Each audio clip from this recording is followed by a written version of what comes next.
लोकतंत्र के महापर्व का आगाज हो चुका है।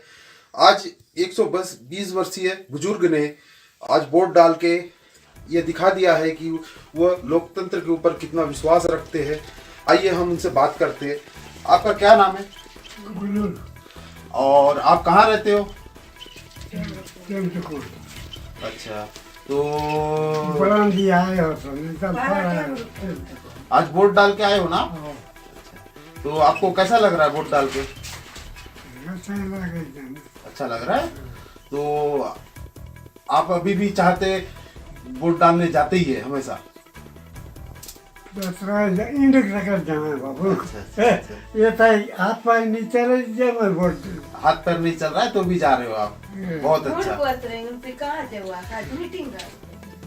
तो आप देख रहे हैं कि 120 वर्षीय बुजुर्ग के दिल में कितने जज्बे हैं और वो वोट डालने जाते हैं और साथ ही वो लोगों को भी प्रेरित कर रहे हैं कि आप भी वोट डालने जाएं।